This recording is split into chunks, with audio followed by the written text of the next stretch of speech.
Hello, my name is Matias and I'm going to talk about the Kuma project at Honduras. The Kuma project started as a tribute to Berta Caceres in Honduras. But who is Berta Caceres? Berta Caceres, an activist from Honduras who directly confronted the World Bank, China, the Honduras National Police, private enterprises, and the harsh government of her country.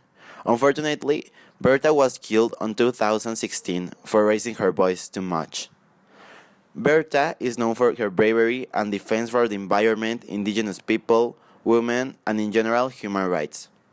A relevant case is the Aguasarca project, which Berta stopped. This project had the intention of overexploiting the river for mining use by making a hydroelectric plant which planned to displace 400,000 indigenous people without giving them any shelter instead and leaving them without a job as a consequence of losing their lands thanks to the big enterprises. The project was rejected by 150 indigenous assemblies. The block of the project lasted 2 years, but during this period, horrible things happened. 4 people were murdered by militaries, and the militaries were released freely, without any consequence. Militaries threatened Berta and their followers, and even pointed out children and elder people with guns.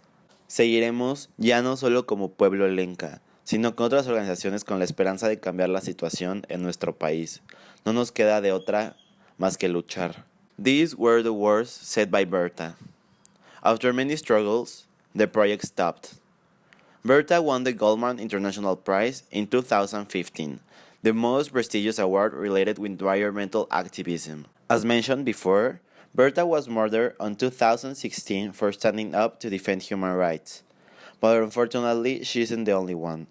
111 murders of environmental activists were committed during the last years, while other indigenous leaders of the country have been tortured, showing that Honduras had issues with freedom of expression and violations of human rights, especially when it comes to indigenous people. Honduras isn't the proper country to raise your voice against injustice, because it's very probable that activists end up being silent.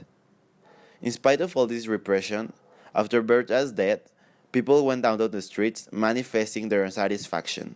Nearly 10,000 people went on strike asking for justice to Berta.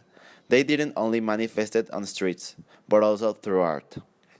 The Consejo Cívico de Organizaciones Populares e Indígenas de Honduras, in collaboration with their artists Stingfish, Mazatl, who are Mexicans, and Killjoy from USA, started the Kuma project.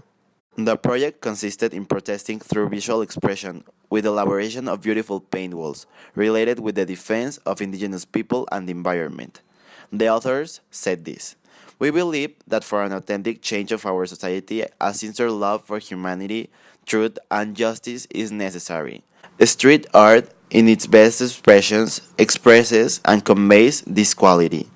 Thus, we think it's consistent that this artistic expression can develop a virtuous cycle that can produce the resources needed to relate and support people whose life can be an inspiration, so that we can undertake a path of solidarity, reflection, and critique." The paintings show animals damaged by the destruction of their habitat, such as jaguars, Honduran deers, and birds. Also, the paintings show portraits of indigenous girls to show the beauty of their community. The project's main purpose is to give voice through art to those who have been silent, as well as raising awareness, making the story known, and standing up to defend human rights.